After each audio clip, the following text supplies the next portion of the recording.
Dulu Sayyidina Ibrahim ibn Adham ini pernah jalan ke pasar.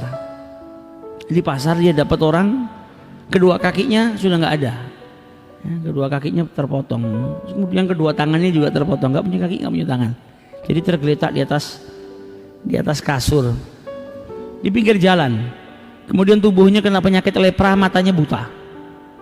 Jadi nggak punya dua tangan, nggak punya dua kaki, kena penyakit lepra, buta matanya. Setiap orang yang lewat ngasih makanan langsung dimasukin ke mulutnya. Setiap orang ini dikasih makanan masuk ke dalam mulutnya, ngucap Alhamdulillah atas kenikmatan yang luar biasa yang kau berikan kepadaku ya Rabb. Ibrahim ibn Adham melihat orang tersebut tadinya mau jalan, dengar yang diucapkan Alhamdulillah atas kenikmatan besar yang engkau berikan kepadaku ya Rabb, berhenti dia. Kenikmatan apa yang besar ini? Ini orang lumpuh kakinya, nggak punya tangan, tubuhnya lepra, orang mau deket jijik, matanya buta, nggak bisa apa-apa. Kau dia ngucap atas kenikmatan yang besar.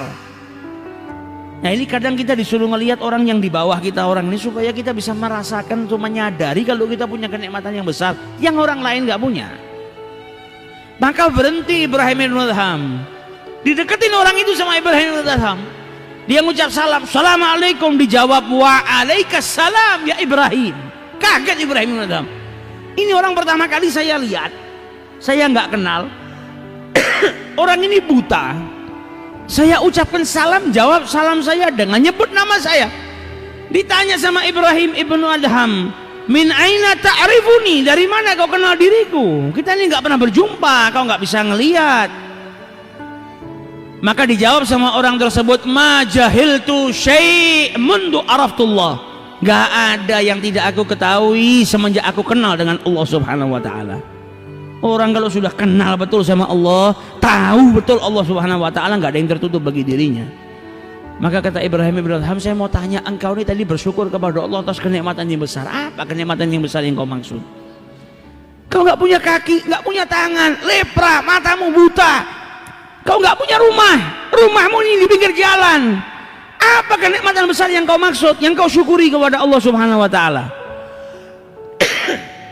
Maka dijawab oleh Allah Subhanahu oleh orang tersebut, karena Allah Subhanahu wa taala meninggalkan kepadaku dua hal yang aku syukuri. Ia tinggalkan qalban syakiran wa lisanan dzakiran. Aku ditinggalkan oleh Allah Subhanahu wa taala, yang tidak diambil sama Allah, yang ditinggalkan buatku apa? Lisan yang berzikir kepada Allah dan hati yang bersyukur kepada Allah Subhanahu wa taala. Apakah dua hal tersebut bukan sesuatu yang besar yang layak untuk aku syukuri? Apakah ada kenikmatan yang lebih besar daripada itu? Orang yang punya rumah, nggak punya hati yang bersyukur kepada Allah, nggak punya lisan yang berzikir kepada Allah, apakah rumahnya lebih nikmat daripada itu? Apakah ada yang bisa mengalahkan dua hal ini? Lisan yang selalu berzikir dan hati yang bersyukur kepada Allah. Enggak ada, ini kenikmatan yang besar. Alhamdulillah masih disisakan oleh Allah Subhanahu wa taala kepada diriku. Nah, orang kadang disuruh belajar. Jadi jangan kita lihat orang-orang yang di pinggir jalan ini orang-orang kurang, justru bisa jadi dia guru kita yang ngajarin kita. Dia bisa membuka diri kita supaya lebih sadar. Justru Ibrahim bin Adham diajarkan sama seseorang yang fakir seperti itu. Kalau lisan yang zakir dan hati yang syakir itu lebih mulia daripada kenikmatan apapun yang kau miliki.